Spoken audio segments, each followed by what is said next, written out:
Hello and welcome back to another episode on Heal Out Loud.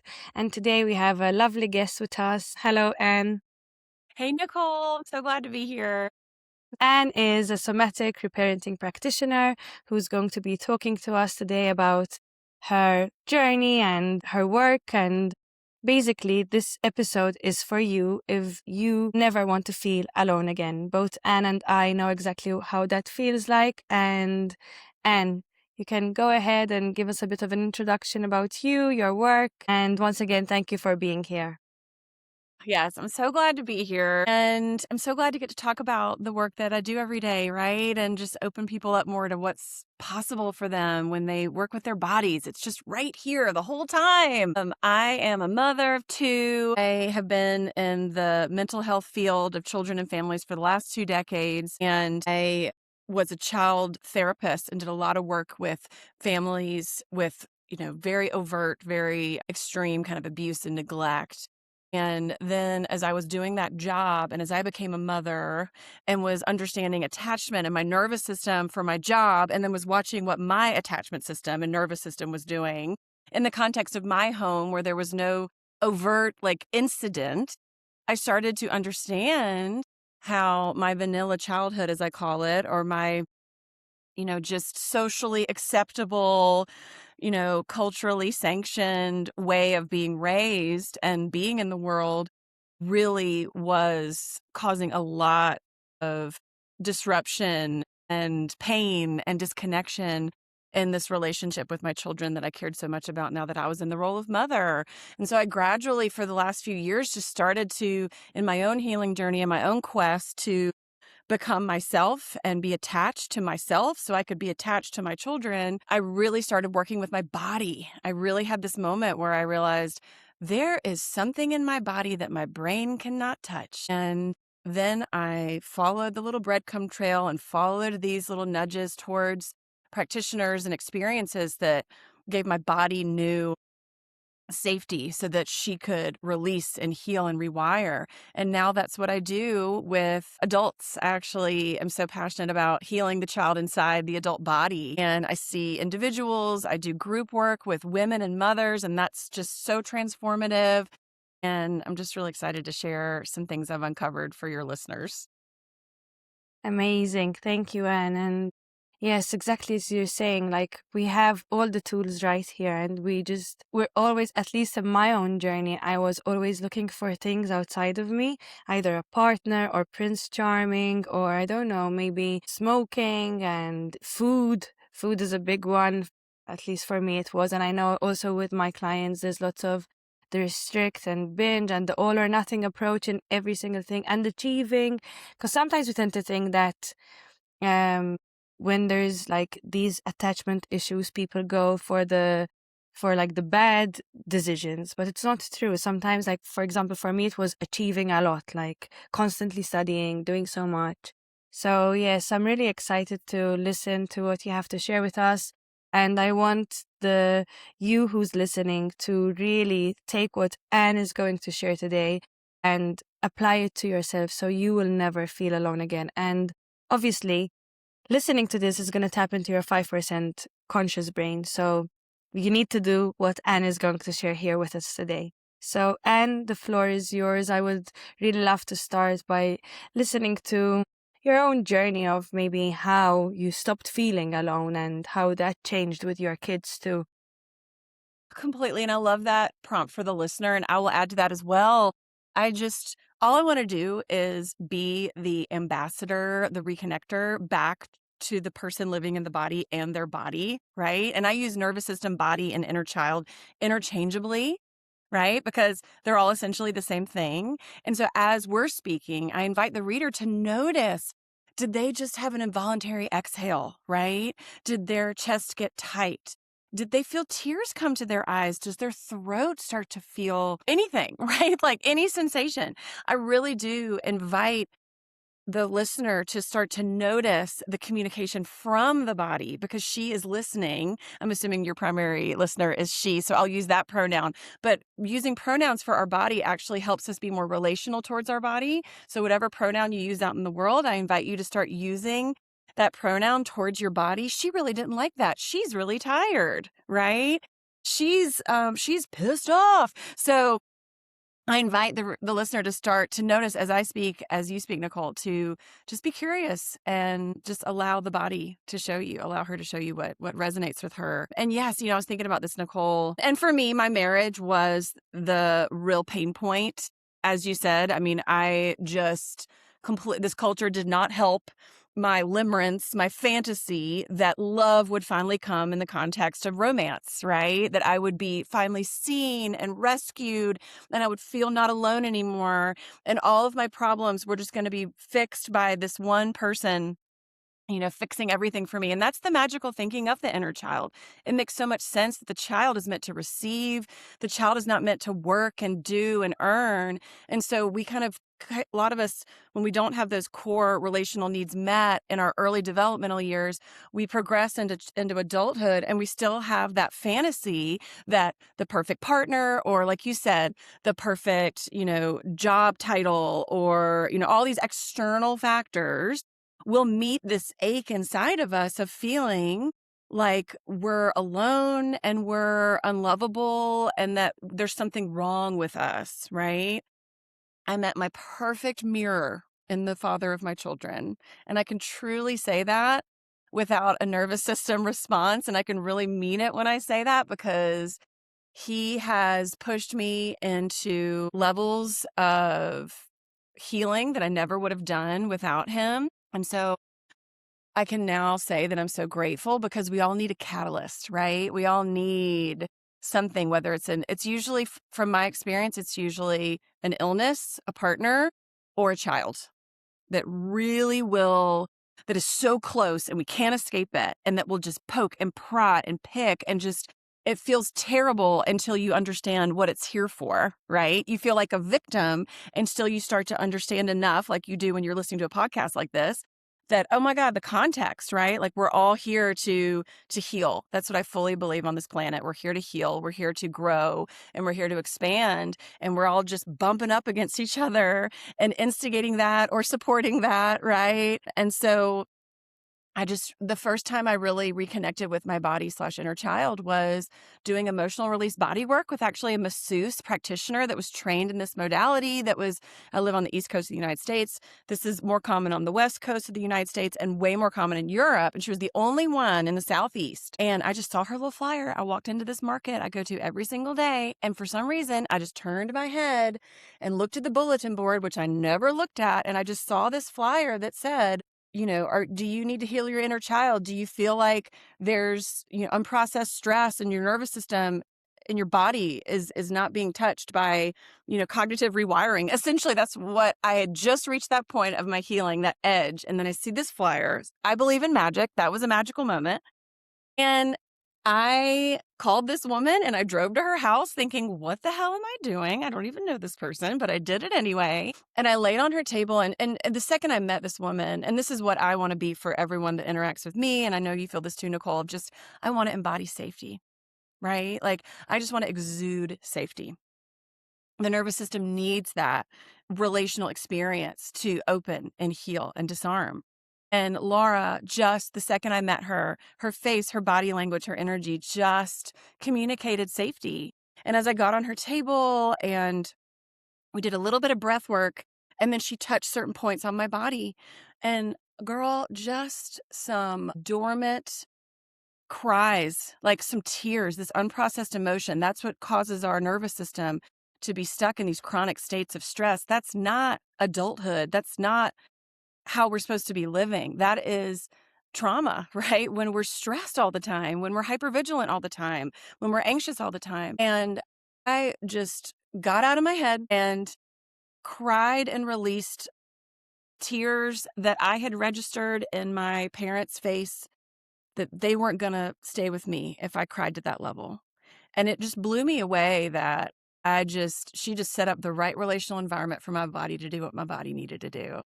And by the end, I felt so connected to my inner child. I just saw myself like rocking her like a baby. And the next day, I sat on my porch, and I'll never forget this, Nicole. I literally just felt my chest, like my window of tolerance, right? Like I literally just was like, I feel completely different. Like, my nervous system is at a different set point forever. There's no going back. Like, this is right? I see you nodding. It's wild. Yeah, very, very true. Yeah. I tend to forget that sometimes people are going to just listen and not, they can't see me nodding. But it's amazing to listen to your first experience. I always tell my clients, like, after the first time they meet their inner child, to go and journal on it, because the first time is a first time. And I really relate to what you're saying so much, because for me, my first time was literally it felt like, so I had been searching for my mom's love all along, and I felt that she replaced me with crack. My dad chose another family, and then, you start becoming a teenager, and I started searching for that love outside of me. And first it was achievements, and then I was in a very long-term relationship, and I thought, okay, I'm safe, but something still didn't feel, it didn't, I still felt empty, if that makes sense. So then there were some other short-term relationships where I realized, like, listen, something is happening here. Like, I need to go further and beyond. That's where I got to know about childhood wounds, childhood trauma, and our child healing. And the first time I did I was like, wow, this is the love that I've been searching for all along. Literally. I know. And we talk so bad about how social media, like everything has pros and cons, and wherever we are, that's where you are. But I'll never forget one of my favorite content creators that ended up taking some training with James McCrae. I remember seeing a little drawing he had of an alien, and it said, do you know how you're looking everywhere for your car keys and you find them in your hand? That's what humans are doing with love. Very true. And these Wow. certain moments that you're ready to hear something. And I'll never forget that, because that is essentially it. It's just, we've been looking for love in all the wrong places. And it makes sense because, again, I love looking at the framework of the body and the nervous system and the biology, because I don't know about you, I know the listener, like, I had so much shame about my behavior, my protective responses. I had shame for so long, and I internalized that early when my parents didn't, again, like, I just want to really normalize, your story is so overt and so extreme in so many ways. And then mine was just, I had a parent leave me for workaholism, right? And like a divorce, which is pretty common, but nothing, no new family, no extreme affair, nothing really extreme, just like a civilized, dignified divorce. You know what I'm saying? And then, I had another parent who just couldn't connect with me because they weren't connected to themselves, and they were people pleasing and managing and dissociated. And so my body just internalized, there's something wrong with me because they can't connect with me. That's what the egocentric child, consciousness does, is I'm too sensitive. I can't feel anger. I can't feel sadness. And then our inner working system kind of gets to these set points at a certain part of our development. And then we just look at the world that way, and we don't have to anymore. Right. And so when we understand that we can really return to our biology and really start to begin a two-way relationship with our biology, right?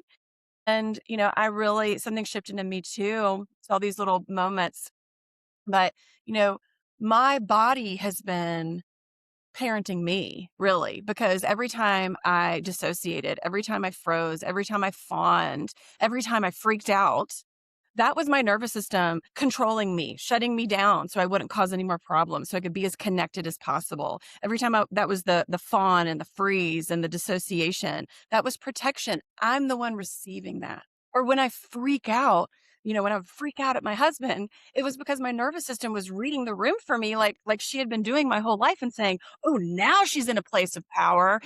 Now all that anger she swallowed, right? With her big scary parent that, like, really intimidated her and hit her. She had to swallow all that response in her. She had to stuff it down. But now, oh, she can let it out. Now it's time for justice and revenge. And now it's time to say all the things she swallowed. Does that Yeah. make sense? Makes so much sense. And I'm so glad you're mentioning this, because I think every human that's listening here all carry shame. Like, for me, shame and I used to be best friends. I felt so much shame. I Yeah. couldn't even tell my friends the way I used to freak out at my partner in my long-term relationship. And I felt like I used to, like, I'd show a different me to everyone. Like, I'd show a different me with my family, with my partner, with my siblings, and with my friends. So anytime my friends used to tell me, you don't deserve this, and I'm like, I think I do, because you don't know what I actually do to this person. So I'm so glad you're mentioning this, because people don't talk about the freaking out part. And it's true, it's our body protecting us, it's our nervous system protecting us to not experience what we experienced as kids. However, then we carry a lot of shame, so it gets a bit conflicting. So yeah, so I remember when I was going through all of this, and people used to tell me, I remember my mom telling me, Nick, you need to learn how to love yourself. Like, my mom, although she was a crack addict, she was very emotionally intelligent. And she used to tell me, Nick, you need to learn how to love yourself. If you're gonna stay this way, you're never gonna be with someone. You're too much. Your attitude is too much. And obviously, there was so much anger towards my mom when she was saying this, because I'm like, you're the one that created this. But I was still in my victim back then. Then I realized I am responsible to heal. But I couldn't understand when my friends, when my mom, when all these people used to tell me, you need to love yourself first. Okay, what do you want me to do? I go to the gym, I go to yoga, I read, I journal, I meditate, I travel, I work, I study. What else? How can I love myself? A bubble bath? What is loving yourself really, Anne? If you had to explain it from this body, from the she part. Totally. Oh, that's such a great question. And my God, what a tricky combo of your mother being an emotionally intelligent crack addict. Like, wow, we really get the curriculum we need. And that is that is really, really tricky. Amazing that you pushed through that. Talk about just my goodness. So I love that you mentioned this exactly. We hear self-help. When I hear self-help categories, I'm like, can we just call it help? Like, hello, like we have to do it all. And it's just, we've overused these terms like love yourself, right? And when again, like I was just so unique that I became a mother, but I also was learning, I was really on the forefront of learning about the nervous system and trauma and interpersonal neurobiology and polyvagal theory because of my job. And so I was really understanding the inner workings of the nervous system. And that gave me enough. Again, I talk about the biology because the biology is impersonal. And I am not my nervous system. I don't digest my food. I don't pump my blood. And I also am not my nervous system, right? And so I had blended my identity, my selfhood with my behaviors in a way. But then when you really start to understand, okay, I have a nervous system. And my nervous system is something I'm in relationship with. And just for science, the beginning of self-love for me was just for science. How can I start to communicate as the one like riding in my nervous system? How can I start to communicate to my nervous system? Hey girl, we are literally safe right now. Let me show you the living room. Let me tell you, the mantra that I began with, because I was raising two toddlers. I had just a completely hijacked nervous system, and it was COVID. And I just needed to get so basic at first with we are safe, we are loved, we have everything we need. That was my mantra. But I just had to tell my nervous system, hey girl, let me just show you we're safe. Let me just show you this. And I think that the love, just like with any person, it's built through bids of connection. It's a relationship that gets deeper and stronger and more intimate the more we go towards, the more we think about the person, the more we have curiosity and respect and interest, right? And so that's the relationship we can actually build with our bodies and our nervous systems of, wow, how are you doing? And why are you doing that? And let me tell you, you don't have to do that right now. Right? Let me show you that that's no longer needed. Let me forgive you for, misreading the situation and going from 0 to 60 when literally right here, right now, that's not necessary. So that relationship with the nervous system starts to get deeper into love the more that we start to kind of inch around it and start to communicate. And really, It's just practical. You know what I'm saying? Like, and I think too, it's so wild because we live in this culture, and I know you're in Europe, but Western culture is Western culture, right? And I think that also I have a beef with the way we talk about the nervous system, because just like you're saying, you're talking about actions. Like I study, I take care of myself, I exercise, I eat right. That's so impersonal. Like we are relational beings. And our nervous system is deeply relational because guess what? Yes, it freaks out when you almost get hit by a car, but it absolutely freaks out when your partner is in a bad mood. And that is correlated with, the parent that hit you or, does that make sense? Like our nervous system is deeply relational, especially nowadays. Like we're pretty safe most of the time logistically, but it's reading relational cues because to the developing nervous system, connection to another being means safety, right? And so we can start to really have reverence for the nervous system and really start to understand that it's just practical at the beginning. The love comes kind of later, the felt deeper sense of love. But at the beginning, it's just, hey, girl/nervous system, let me tell you what you don't have to do anymore. And I always tell my people I work with, you don't have to feel it. Like you don't have to even feel, you probably won't feel better in the beginning. It's like we're showing a feral cat, like, I'm just gonna sit on the couch and move slowly and let you slowly start to trust me. And then you'll get a little closer and then we'll go from there. But the nervous system is very wise. And I always say, slash the inner child, I always say, I deeply respect and trust your nervous system. She knows exactly how much time and how many deposits of attention and soothing, right, that she needs to start to disarm because she cares that much about keeping you safe and she ain't gonna just let go that fast. Very, very true. Very true. And exactly what you said, like connecting with a person is we're relational human beings, so that's what makes us safe. If when we were younger, we never felt fully safe, connections are not going to feel safe immediately. So I agree 100% with what you're saying, that give it time. And I say this to my clients too, like, listen, do this, connect to your inner child, let her know that she's safe, that you're there, she's not going to be abandoned. However, it doesn't mean that you're going to magically feel better immediately. It's just you're training it. The same way when you would go to the gym. Like you can't expect just because you go one time to the gym or because you have a good meal that your body's going to magically change. And this morning on my walk, I thought about so for me, it was always hard to stay consistent with my physical activities. So at start, I always had the all or nothing approach, and I know that that comes from childhood wounding. However, it was always like I either go on this really strict yo-yo dieting, like to lose weight, or then I'm just eating like I could eat everyone that's in the house.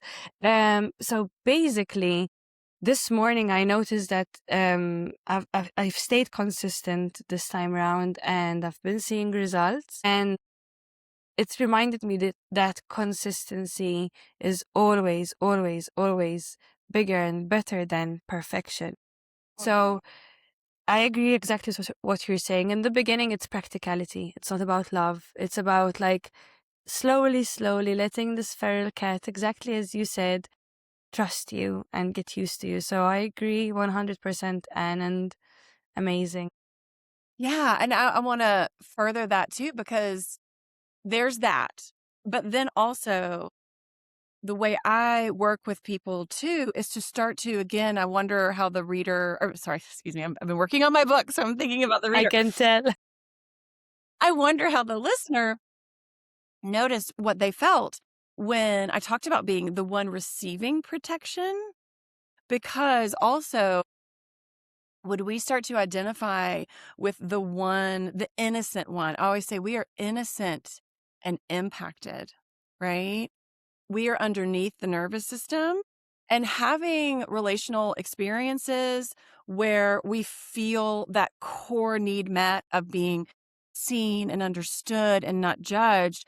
Another aspect of my healing that was essential, Nicole, was my departed grandmother. So let's get witchy about it. Okay. Like, let's go. This is not just, soup to nut science here. That's too boring. Like I always say mental health without magic is making us mad. MADD. Like it's making us crazy. We got to bring back the magic. And I tell you what, I had a huge spiritual, transformative experience around this time that I was healing. Because when you answer the call to healing, I fully believe the unconscious field and all of our spirit guides and all of our ancestors, they're like, oh boy, let's go. Let's nudge her along. Let's give her little breadcrumbs. Let's support this process, right? And I just have 10,000 stories, and I watch that in the women I work with and the women I know doing this to give us proof. But I had this experience with a departed loved one, and it felt so real to me in my emotional system. And I was starting to trust the wisdom of my body. I followed that, and I didn't get co-regulated as a child around my emotions like most of us, like we needed, right? Like someone to make us feel safe, seen, and soothed. Those are the 3 S's of security. And really, when I talk about healing, it's about becoming securely attached to ourselves, right? It's becoming secure. And I didn't get enough of that experience. And I definitely wasn't getting it from my partner and from my toddlers or from my friends who were all just surviving. And so during this time that I was really healing, I started to feel connected to my grandmother who had died about 20 years ago. And from my relational perspective with her, she just delighted in me and loved me. And she didn't feel responsible for training and raising and punishing me. She just loved me. And so my whole nervous system has really internalized that pure, simple love from her, right? And so I did this. I had a meltdown in front of my kids and I freaked out.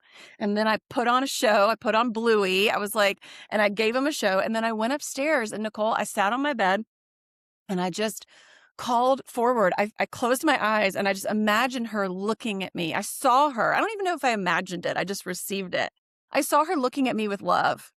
And then my nervous system felt her companionship, her co-regulation, her complete patience and faith in me and love. And even as I'm talking, I can feel my body recognizing and responding to that. And I started to cry and release and feel lovable while I was doing it and not alone while I was doing it. And so as I work with my clients and as I work with women and in my groups, we can absolutely do that. We can just, there's usually grandparents, but some people don't even have that. They have internalized attachment figures that they felt so safe with, like Mr. Rogers. I have a client who has done such beautiful relational work with Mr. Rogers' spirit.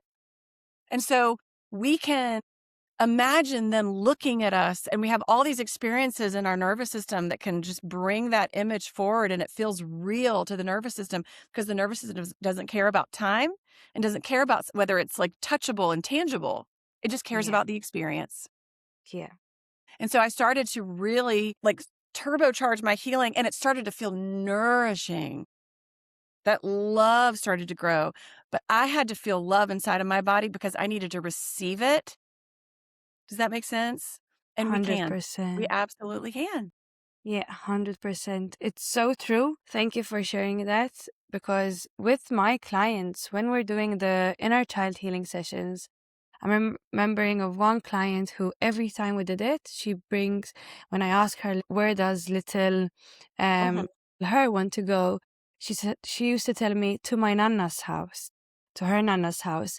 Then right now I have an active client who's still with me right now, and she goes to her auntie's house. So we all have maybe a realistic, healthy attachment figure, or maybe a created one. When we see, like, sometimes we hear kids talking to this imaginary friend, it's creating safety for them. So that's so true. And another thing you mentioned was we all want to feel seen, safe, understood, not judged. And that's what all this inner child nervous system and all this body work is doing. It's helping us because I want to be seen, understood, not judged. But do I give that to myself, or am I constantly judging myself?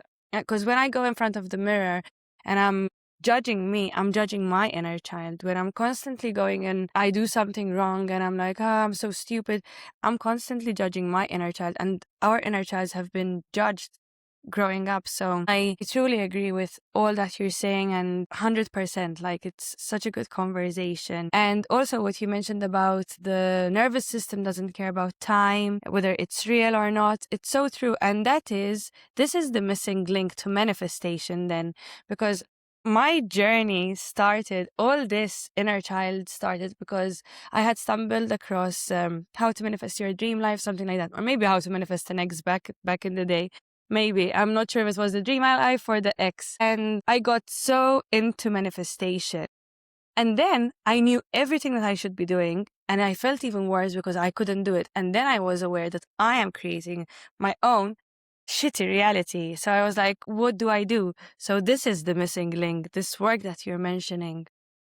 Truly. And honestly, same. I think that it's so unfair that we have to do all this healing in the middle of our lives. It's so unfair. We have to do the job and take care of these bodies or parent these children or do all this adult stuff. And it's so unfair that we have to clean up all this mess and we have to do all this work. And I think that healing just so we can be a better parent or a better partner or a better performer or we can have better health, it doesn't move the needle because the child in us is rightfully so resistant to working even more. The child in us has been working their whole lives to shapeshift and to be as attached as possible and has been, yes, like abandoned, bullied, right? Judged. And I want to name like we unconsciously treat our inner child the way she was treated, right? And so manifestation and magic was the perfect little carrot that I needed to have skin in the game, right? Like, okay, if I can, and I started with the health of my family, but also like, I want to be able to go to Australia. I want to be able to have my dream career. I want to be able to move to this neighborhood. I want to be able, like, like some kind of egocentric, not super deep, like flashy things. Like it takes what it takes, whatever it is. But manifestation 100% was what got me invested. And that is whatever it takes. But I got really excited. I kind of got loud for a second because I'm like, yes, we're talking about manifestation because it puts you in the role of power instead of role of victim. I think that's essentially what it does, right? Is we have to see to believe. We have to have these people say, oh, listen to this. Listen to what I did. They're these expanders for us. Hear this story. I did this and then this happened. We need inspiration. We need to know it's possible. And then we need to give our own selves the permission to say, let's try. Let's see how powerful we are. Yeah. And then So, healing the inner child as your companion, your co-pilot, your best buddy, right? Like they hold all the gold. You know what I'm saying? Like, yeah. yes, they hold all the unexpressed emotions, and the beginning of healing is brave as hell because it's so uncomfortable to finally like labor and release and allow the unprocessed grief and anger and feelings of hopelessness. I don't think we talk about that enough. Like that has to come through the system of even, we've been living on hope and we've been manifesting. And then we kind of reach this point where, okay, her body is safe enough to really feel it, to heal it. Let's feel hopelessness. That context is so important for us to understand that physiologically, these meat suits have got to unleash and release these unprocessed emotions. And I love the intergenerational trauma work. I'm having Mark Wallen on my podcast next week and Galit Atlas, she wrote Emotional Inheritance. We're understanding that there's also stuff in our bodies that our parents didn't put there. It's left over from the generations. It's leftover trauma responses. Some of us have wars and very tangible cultural events, historical events that we can point to. Some of us, I come from, the white, wealthy population of the American South. And I honestly now feel that, we fawned and we dissociated to participate in slavery. And the culture that I grew up in, we don't talk about anything deep or tender or hard ever, even in our own homes, even with each other. Never, everything's fine. Everything's fine. Everything's fine. And that, in my view, is a trauma response from my lineage of we're going to just set the table and sit here and profit off of this like abuse, and we're going to pretend it's not happening. And that did a number on my nervous system. And I'm not saying it's worse or better, of course, than any of the other traumas and atrocities that have happened, but it does a number on your body, and each one of us is responsible. I think especially the time we live in now, the consciousness we have and the availability we have to information and support, it's up to each one of us to really release the body from what she's been holding, from what she thought she wasn't able to do. We create the relational environment because the body knows how to heal trauma. She just needs enough registered relational safety to do it.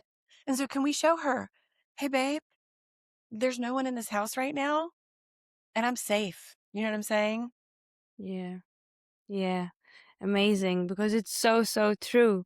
And until you embark on this journey, like you actually walk this journey, we're explaining it in words as much as possible, and again we're tapping into the listener's 5% conscious brain. And this is why the self-help books, sometimes people say they don't work. It's not because they're not working, it's because you're gaining the knowledge with like the same that you're doing with this episode. You're getting all the knowledge that you need, but you need to do the work. And doing the work, as you said earlier, it's not doing more, it's becoming more. Because Mm. for me, like this morning was one of those mornings where I woke up from a bad dream. It wasn't actually bad, but it was very confusing. And I was like, okay, thank you, subconscious, for showing me how confusing you are right now, how confused you are. But it took me, I woke up at 5 a.m. and it took me until 12 p.m. to ground myself. And from 5 a.m. till 12 p.m., all I was doing was asking little Nicole, like, what do you need from me right now? And she kept on asking for safety. And I was like, okay, how does that, what is safe right now? Maybe it's calling a friend. Maybe it's having a bath. Maybe it's making some nice porridge or something. And I kept from 5 a.m. till 12 p.m., literally, and trying to make her feel safe. I needed to work, so I had to work. But I took the time. It's literally like you're parenting a little kid. And sometimes from 5 a.m. to 12 p.m., I was like, at one point, I was like, oh my God, what time am I going to feel better today? Am I just going to keep on feeling like this? And then I was like, yes, if need be, if that's what I need to feel, then let it be. Mm. Yes, so it's not always, I want the listener to know here that you've got to walk the walk, to know actually what type of flowers you're going to see, if it's going to rain or not. However, at the same time, it's for me, from my personal story, personal experience, is the best thing that I could ever do to myself, honestly, because in the past, I always needed someone from outside of me to make me feel good. And in my last breakup, and not because I valued the person less, actually, when you're getting older, I think you value people even more because you're thinking of a direction, of life goals together. So it wasn't about that. It was more that, okay, I am sad, but I am not drowning in the sadness because I am holding little Nicole. I'm holding my body. And apart from that, I think this is the first time in my life where I don't need any or validation or any text from a man to feel good about myself. So I think I do desire connection. I do desire that. I think that's a normal human thing. We're all interdependent. We all want one another. So I desire that, but I am not dying without it, and I'm not feeling alone because I don't have it. It truly is that. I was thinking about this yesterday, Nicole, that panic that I used to feel of this external thing might not work, or it's been taken away, or I haven't gotten validation from this person that told me last night they love me, but they haven't texted me yet today. And it's 1 p.m. That is the insecurity of the nervous system, right? That like life or death. And so exactly what you're saying, that security of when I hear do the work, I just want to cross that out and like Mhm. throw into the bottom of the ocean. It's new relational experiences, really, is the work. It's relational experiences, exactly what you're talking about. Of I'm noticing how you're doing, little child inside of me. You're not doing okay. How can I make you better? It is a two-way relationship. And what's so beautiful, and I don't think it's said enough, but once you experience it, it builds on itself. Like you are the child and the adult. This morning, you were both, right? Like you are receiving care and giving care. right? Like, we are both. We are the rescuer and the rescued. We are the parent and the child. And it feels so good. And it sounds so wild, but it really is. It feels so good finally for the little child in us to feel wanted. And there's curiosity. Is it a bath? Is it porridge? What do you need to feel? And what will make you feel better? And as a parent myself, and I work primarily with parents, and I used to, do para coaching, and I used to see parents and children and do all this like teaching. And I'm like, we don't need to learn how to be a parent. Like, it's all these instincts are inside of us, and we reclaim them throughout the process of healing. And you will be an incredible parent, Nicole, if you want to be one, because you know exactly how to attune and notice you seem a little off or you seem distracted or disconnected. What do you need right now? And as a parent too, babe, like exactly that. It's not the objective is not to push you further along in the process of feeling better. It really is I'm with you while you don't feel good. Right? Yeah. Like you will know when you're done. You will know when enough time has passed.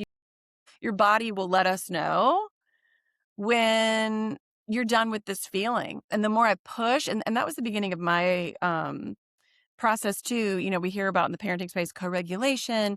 Well, it was just another form of me trying to control and shorten the duration and intensity of these emotional outbursts or emotional feelings because my body was like, danger, danger, bad, bad, this is bad. Just because I got those wires crossed, they got like associated. When this happens, this means this. And so that's not reality, it's our conditioning. And so the work is new relational experiences gradually. I don't expect yourself to go from, avoidant and annoyed and outcome-based relational, tending to, the wise, grounded, take as much time as you need, my heart is open. That's a slow walk, right? Yeah, But definitely. we all have the capacity and the ability inside of us to get there. We just need enough experiences Yeah. So to true. unlock that. Yeah. So true. This is what I tell my clients. You sit with your inner child, with your body, your nervous system, the same way you would with a friend who just broke her leg. You're not just telling your friend or your kid, like, I hope that your leg heals soon because I want to go to the beach. No, you're just there. You're getting them desserts and you're just watching a movie with them.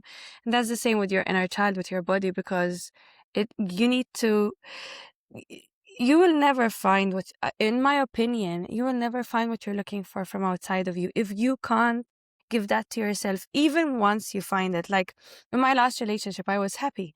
So in the beginning, and then all of a sudden, there was this, like I tend to call it like this tank that I have inside of me that was filled by this person. But then all of a sudden, I'm like, it started leaking again because there was a problem in the tank. The leak was there. So no matter how much this other person was going to pour into that tank, it kept on leaking, leaking, and leaking until I sit with myself and just literally with my inner child and letting her know, like, even if this person leaves, even if everyone leaves, I'm That's right. here and I'm going to hold you. You told yourself you wouldn't check his phone again, yet you checked it. You promised yourself that you're not going to chase someone again that's going to make you feel unworthy. You told yourself you were done chasing someone who makes you feel like an option, but you're still waiting for a text back at 11 p.m., wondering what you did wrong. You've read every book, you know what anxious attachment is. You probably sent that voice note to your best friend and it starts with, I know I'm being crazy, but... And nothing has actually changed. But here's what nobody tells you. This pattern isn't a mindset problem. It's older than any relationship that you've ever been in. It was wired in your nervous system before you even knew what love was supposed to feel like. And you cannot think your way out of something that lives that deep. Break the Pattern is a one-day workshop where we go back to where it all started. The real root, not the version that you've already processed. And we interrupt it. One day, to finally understand why this keeps happening and what it actually takes to stop it. Link is in the show notes. See you there. Girl, I know. And like literally everything. Romantic relationships, job experiences, friends, health, everything. We can use everything as material for our healing percent. And I had this moment too where I don't know if you know the song by Starship from the 80s. I know you're younger than me, but we can build this dream together, Yeah, standing strong forever. Music is one of my favorite relational sources, me right? too. Of comfort and inspiration. And that song is my anthem to my inner child. And I really had a moment with that song. And 2 months later, I had the bandwidth to finally separate from my husband, which was the most healing thing for him, for me, for the children. But yes, exactly that. And everything can be a vehicle for us to heal. I mean, when I remember getting sick. I mean, dating, could we please? I've just kind of started dating a little, and Good it is luck. wild. And I mean, the turnaround for me is so fast where I'm like, okay, I've healed what I needed to heal here. Bye. Like, most people don't have the capacity to meet us to the level that we've met ourselves. And that doesn't mean that there isn't one person out there, but like, it is just such an opportunity for self discovery and to still like dip into old patterns and be like, wait, no, I don't want to do that anymore. What am I doing? Like, I'm not doing that. But I just even like using examples of, getting sick and being sick, especially as a mother. And most of us are like, hyper, especially as women, we're hyper performers, we're perfectionists, we're hyper vigilant. We do. It puts me in direct contact with my original wound, which is I'm only worthy when I'm helpful. I'm only worthy when I'm productive. I'm only worthy. And so, I got sick a couple of times in the last year, and it was like, okay, girl, here we go again. And I didn't have to feel into my worthiness every minute of that process. First, I got really mad and down on myself, and I felt all those old feelings again of like, God, I'm just such a mess. I feel behind. I feel like I'm never. And then I had to love on myself and be like, girl, we just need to rest. We got time. And I knew I was healing a wound. So I just want to invite everyone to use everything for your healing, because essentially it is. And I love the word catalyst. Like, this guy is a catalyst. Like, look at you realizing something. Look at you getting wiser and smarter and stronger and more devoted to your relationship with your inner child, right? Of, girl, we don't have to do that anymore. We're not pouring into an empty bucket, right? That bucket's got holes in it. We're going to waste our own energy and then we're going to feel rejected. Like, "Ooh, we don't have to do that anymore. You come with me. I got you." Right? Yeah. Mhm. 100%. 100%. And I love that you mentioned that first you got mad when you were sick. Because, yes, I want the listener to know that I get mad. I do things that after I'd say, maybe I shouldn't have done that." The difference is that I don't shame and blame myself so much anymore. I shift that to, I do, but I shift that to kindness and compassion. And they're like, okay, my inner child needs me. And you're going to get frustrated sometimes, like you do with kids at the end of the day. And that's okay. Forgive yourself. Be aware that maybe next time you want to show up 1% better, but consistency over perfection every single time. Yeah. Yes. And yeah, the process is wonky, and it is so much about you stepping into the mud again, but for a shorter amount of time. And I like to think too about being curious. Like, again, my nervous system has gotten activated and it has affected my thoughts and feelings and behaviors, right? And so what is going on here with curiosity, like our little detective hat, right? Mm-hmm. And because I'm like, I don't want to keep doing this, and the only way out is me. And you know what I'm saying? So it's about manifesting too. It's like, okay, this pattern's coming back around with different clothes on. Like, okay, here we go. I noticed the theme happening here. I don't want to have this experience keep happening to me. So it's about power too and agency, because I swear to God, and you know this too, right? Like, when you alchemize the wound in you and when you're no longer operating from this, false negative self belief that you picked up as a kid from your caretakers and your culture, or your ancestors, who knows, but it's in there. The theme stops coming at you to be worked on. So we're like, we're hacking the system, because I just want to be free and increasingly unbothered and in my purpose and able to love and be loved. And so that's the shiitake I've been on. And I swear it really, and you get rewarded and you get supported. And it's just, a place of agency, I think, too. Like our body, our nervous system really responds to, hey, we're in power here. We're not a victim. We're not wounded. We're not broken. This experience, even, I encourage my clients to think in these terms too, like, okay, I'm getting sick again for a reason because I didn't really learn the lesson last time. What is this here to teach me? Right? What Mm-hmm. theme is this? What's coming around? Or am I supposed to experience sadness with more compassion and neutrality? Because when we find neutrality and acceptance around these experiences and what they bring up in us, then they release and they don't need to keep being worked on. And we raise our consciousness that way too, Yeah. right? So it Yes, so true. promoting a feeling to be felt, not just a lesson to be learned. What is this here to teach me? And what is this here to promote? What feeling is this here to promote in me? The last few years, I had this whole theme with like basements flooding. It was insane.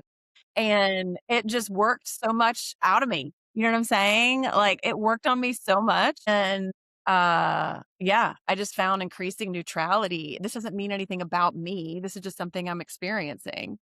This is Yeah. something I'm learning, and that's the secure child. The secure child I'm raising 2 right now. They don't overly blend and identify and internalize shame around learning and living and feeling. Their identity is secure, and they're having experiences. Does that make sense? And really, that's what enlightenment is, when we hear about it, like no one can be enlightened. It's like, it's actually just being secure. You're just having experiences. They don't mean anything about who you are. They're just something you're experiencing. Yeah, so true. I wish to add something onto this. It sparked something. I remember from my own journey the time where every single thing that used to happen outside of me, if it's an argument with a family member, if it's someone not waving to me on the street, maybe they were busy, but at the time, I used to make everything mean something negative about me. And that drove me into a space, even my body's doing this now. It drove me into a space of nobody loves me, nobody cares about me. And these were all limiting beliefs I carried from my childhood. So what this work did to me, it's every single morning I used to wake up. As soon as I used to open my eyes, I'm like, I'm still alive. I really didn't want to be in pain anymore, but I had to take care of my sister. And nowadays, I'm like, oh my God, life will end one day. I have no idea when life will end for me. Hopefully, I'll have as many years as possible. And now I'm like, I want to be alive. So, this is what this work has done for me. And of course, there are days where I cry, where I'm sad, where I experience heartbreak, grief, where I think, what is this all about? Because life makes us question these things, but it's so different, so different. And yeah. Well, Nicole, oh my God. I mean, what I know about your story, there's nothing more of a testament to like where you started. And I can only imagine the relational environment that swam in as a developing a child. And the fact that you've come this far is unbelievable. Unbelievable. Thank you. Really. I'm so proud of you and I admire you so much because my God. I mean, I'm not here to minimize, like, I just want to normalize that, like, that felt sense that most people feel, which is everything is confirming that there's something wrong with me and I'm alone and all those core feelings. That can also come from these vanilla childhoods where we were emotionally neglected and abandoned. Right? Yeah. Food on the table. What do you got to cry about? There's no problems. That's a very socially normalized way to be raised. And I think that the person without such an overt trauma history thinks they're even more so, there's just something wrong with me. And I felt Yeah. that way so long and I never could have healed without understanding how trauma affects the body and that not having your emotions attuned to and accepted at least 40% of the time is a trauma to the body. But I just want to really acknowledge you and how far you've come and how just strong and devoted and loving you've been to go this far. Thank you so much. Thank you. As I said, my mom was very emotionally intelligent, and that's how she ended up taking crack for sure to numb the pain. But I'm so glad you also mentioned this vanilla childhood you had, because all my clients come to me, they're like, Nick, I relate to what you're feeling so much from what you share on your socials. But my mom was with me at home and she loved me so much. She never left me at home alone like your mom did. My dad was at home. Then we start unpacking. The dad was always working. The mom was always trying to clean. The mom didn't have time to draw on the drawing book with the kid. So it doesn't need to be huge trauma or this like drug addict parent or I don't know, all the other things that could be true to people with huge traumas, but it could also be little t. That's Yeah. right. And I think people like you and me, I mean, your experience, my experience, as a, working with trauma professionally and then turning it around and being like, why am I having trauma responses in my perfectly safe home? It just, I'm so glad we're in the age of information where we can have just such intimacy and depth and with people like us that can tell the truth about how we're feeling and people can relate because that's all they need is to know. Oh, that just chips away at the shame, like, "I feel that way too. I'm not the only one. Shame can't stand the sunlight," right? Shame really needs a loving witness to dissolve, and I always say we can use so many sources, and I have used every single one I possibly could, and we don't need more time or a perfect schedule. I'm like, sometimes I feel the trees co-regulate me, right?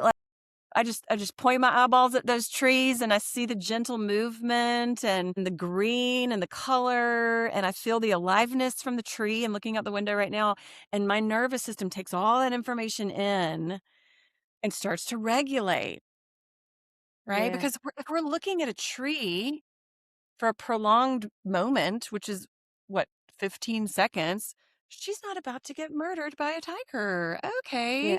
And so that's how we can kind of reparent the body, right? Or Yeah. put on a song, like, I don't got it this morning, like, I mean, I remember the song Gratitude. We had a big old hurricane in my community, and that was, like, right after my divorce, and I just did not have a lot of bandwidth for that kinda trauma, and I would just put on these songs that just made me listen to what I wanted to internalize. I didn't have it in my Yeah. body. "Okay, body, we're gonna just get you exposed to these words and this repeated rhythm and this consistency of this song over and over again," and that regulates the body because the predictability, right? The rhythm, that co-regulated me. So we don't have to do it all the time. We just need to like point our face and our eyeballs to the tree sometimes, or we need to put on the song, or we need to just put our hand on our heart and be like, I got you, Yeah. girl. There's so many ways. Does that make sense? To show the body slash the inner child slash the nervous system and notice how you're doing. I want you to do better. And maybe this will help. Yeah. Yeah. And everyone has to practice their own methods, and that's why you need to start getting like what you explained about the feral cat, and to start getting used to allowing the cat to get used to you. Because for example, when I was severely wounded, severely like depressed and spiraling, I used to go out in nature and I'd feel a little bit okay, but then I was like, nature is not doing it for me. Like I'm just like, okay, I'm sitting on the grass, but I still feel like I want to vanish from this world. So yes, music, nature, everyone can find their like what brings them back to safety. I think if we had to summarize, like you started with this and it was amazing what you said. It's all about feeling safe. That's what it's all about. And I've heard you say you've mentioned reader a couple of times in the beginning too. And are you writing a book right now? I am. I'm working on my book. I Wow. am. Yeah, and I am trying to do exactly what you mentioned, the edge of books, which is provide a relational experience through the page, right? And Nice. so that's what I'm really intending to do and trying to get over. And we just keep getting these new opportunities to be truly ourselves and I'm just really intending. I'm getting closer to enjoying this process and allowing what needs to come out Nice. of me. And I'm curious too, Nicole, real quick. I know you're trying to wrap up and like segue. All good. Were you I'm assuming you saw a therapist during your healing process as well, or did you at Uh, times or So since my mom was very emotionally intelligent, she knew that she was traumatizing me with her addiction. and with the fact that I didn't have a dad. From the age of 7, I think, we started with, I used to go to a psychologist, and then I had a play therapist and all of that. And it did help for a little while. I felt I had a safe relationship where this person, where he used to, it was a male because I didn't have a dad. So my mom thought it should be a male, to have a male presence in my life. And he helped me a real lot in terms of making me feel seen, heard, understood, giving me some tips and tricks on how to deal with the abuse I was going through at the time. However, growing up after my mom passed away and I got back into therapy and all of that, I felt even worse because I was like, okay, I'm doing everything I'm supposed to be doing. I'm going to the therapy sessions and all of that. So why am I not feeling okay?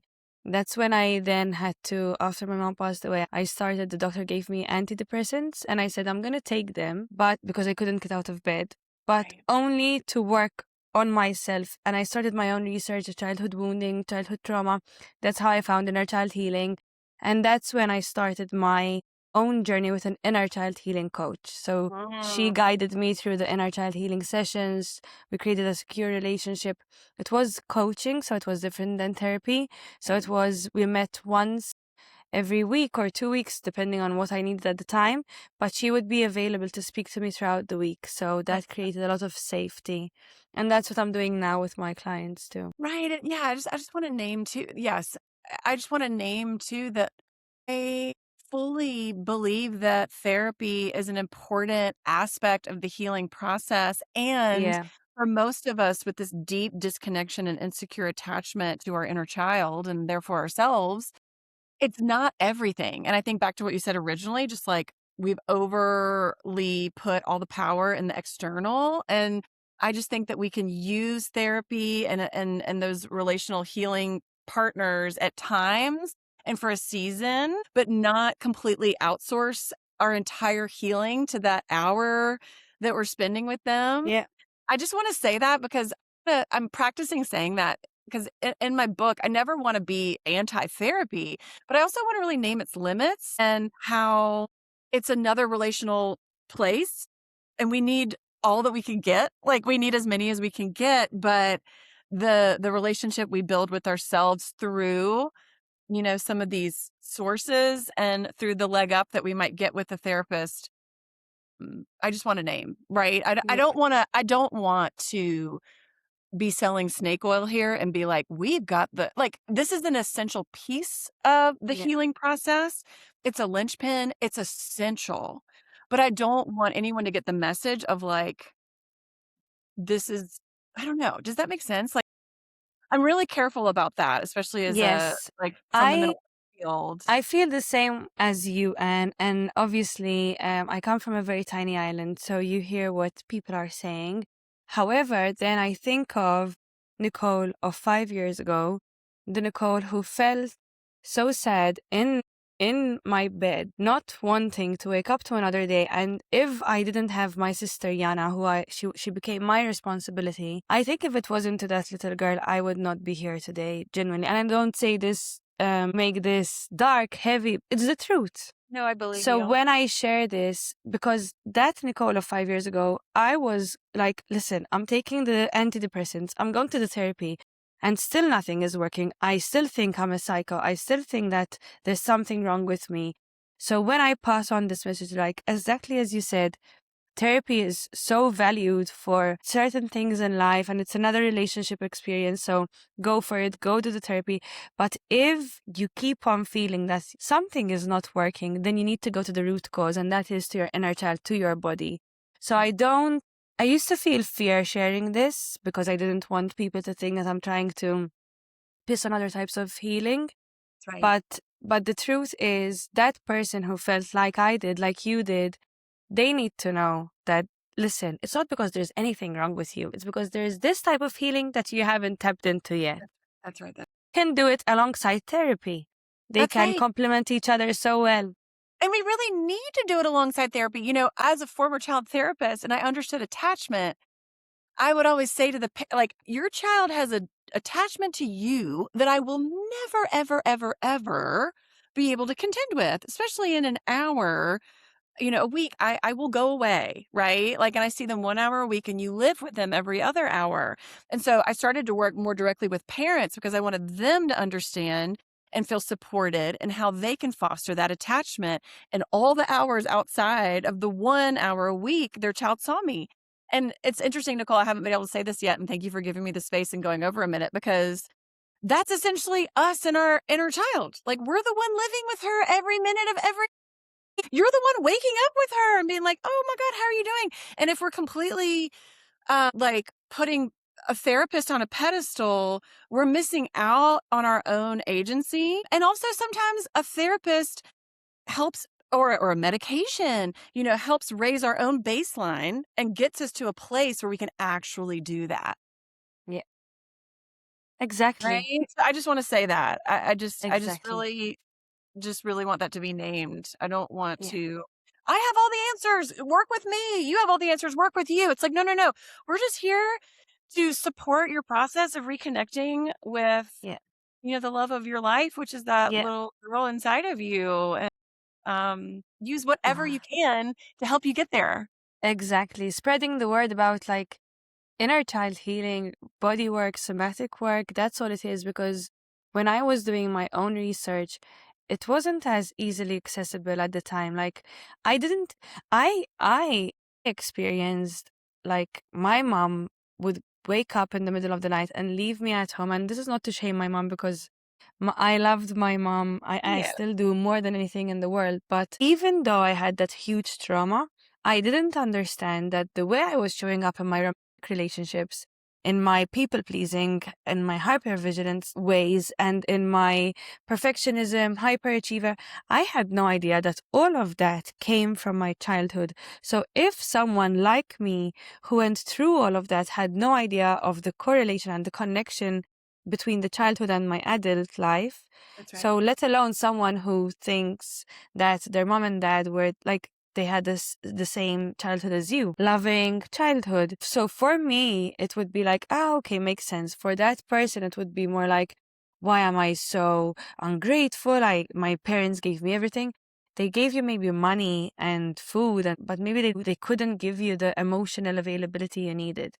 That's right. So That's right. I think this is how I see it. I'm just spreading the word on inner child healing and this work because some people don't even know I about know. this connection. It's everything. I know. I'm so grateful to connect with you on this.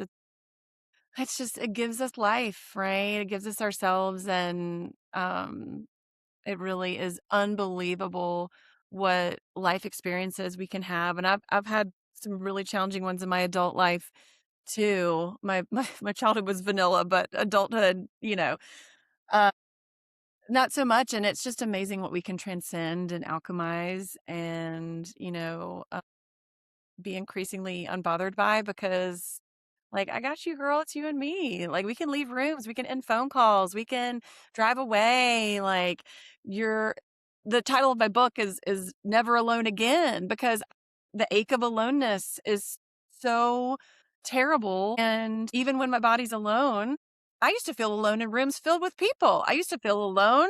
I was very popular, very social. I felt alone all the time because, like you said, I was away from myself. I was changing and shapeshifting for what do you need me to be? Who do you need? What do you need? What do you need? I'll do it. I'll do it. I'll do it. I was away from myself. And so being connected to ourselves is just what it's just so generous too. Like I hope people feel just our generosity. It's just like, you just want that for people. Like, my Yeah, God. yeah. Because you know what Yeah. it feels like to not have it. And you know how painful that. Yeah. And I am so glad we had this conversation. Really, really. I am so happy. Thank you. And I'm pretty sure that this is going to help a lot of people out there because two people from very different backgrounds and on the same mission, and we've gone through the same process of trying to never feel alone again. And it's amazing. And thank you, Anne, for being here, for sharing your knowledge, your expertise. Thank you so, so much. Mm. And if people want to find you, where can they find you? Yes, I know. I've loved connecting with you. It's just it's healed the professional me of right. Like I can feel safe and really speak and thank you for giving me honestly. But yes, I have an Instagram account where I teach and empathize and dance and try to make it light and fun and felt, you know. And that's kind of the hub of everything, the reprogrammed parent, because we're just reprogramming our nervous system. And, you know, I used to identify as there to support parents, but now I'm like, anyone that was parented? Come here. Humans, just come. Have you been parented ever? Like, you know, but I'm not kidding actually. But yeah, so there's that. And then yeah, I'm doing all the things. I've got a Substack.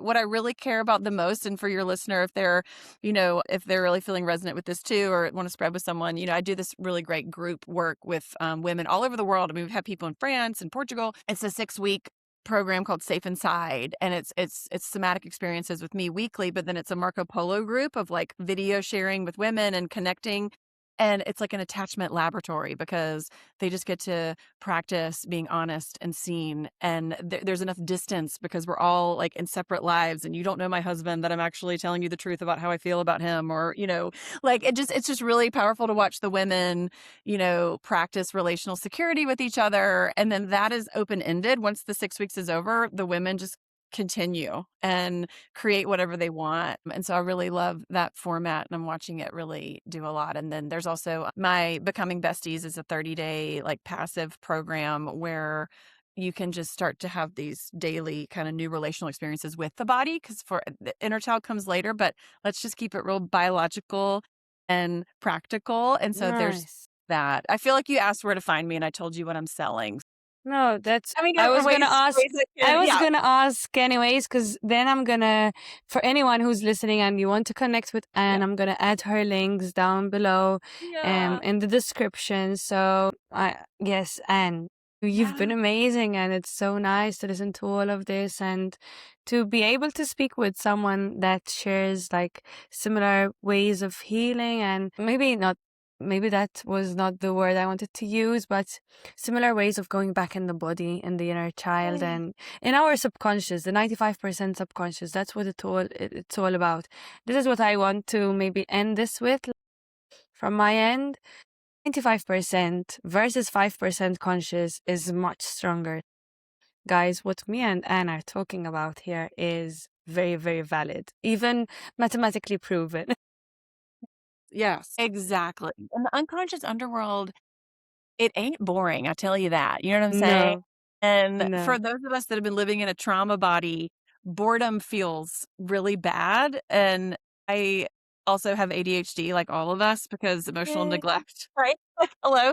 But it's just, I just say it ain't boring. Like, you know, when you wake up and you're like, what was that about? That dream? Or Yes, it's fascinating. It's like, it's just an uncovering. so And true, and so yeah, true. let's put our energy there and let the brain Yeah, just sit back and watch and yeah. take cues from the body, right? Like, I We know. can keep talking forever because I know. now that you mentioned the boredom, it's true. I used to think, but if I heal, I'm gonna become this plain vanilla girl because I like my energy. I like the fact that I feel so much, that I'm all over the place. But no, it doesn't get bored. It gets more mystical, more fun, more magical. Does. It really does. It And really really, does. I know we have to stop ourselves because you and I are but I honestly, yeah, that was also like, if I heal my trauma body, I can become more magical. I want to see how and right? I mean, literally the other day, I'll just end with this, like one of my like the field of love is so real. And I feel like more than ever, the unconscious field of love is just like so open. And literally last week, I was thinking about one of my best friends from college who is, you know, I don't see her that often. And I like forgot about her. And then I remembered her and I was like, Taylor, I love her so much. I just sat for a moment of like, God, I love that woman. Okay. Literally the next day, I get a voice note from her and she said, Anne, Wow, I woke up and heard your laughter. She said, I wow, and woke I up and believe this. you laughing. And I just wanted to tell you I love you and I'm thinking about you and I miss you. Taylor, you received my like love from I mean, Okay. We're all one. We're created by the same higher power, so we're all connected. That's why. And thank you so much. You, babe. Thank you Yes. so much. Thank you. And I'm so happy that you were with us today. So join us next week. We're going to have all the links to Anne's stuff down below. And we'll see you again next Friday. Bye, Anne.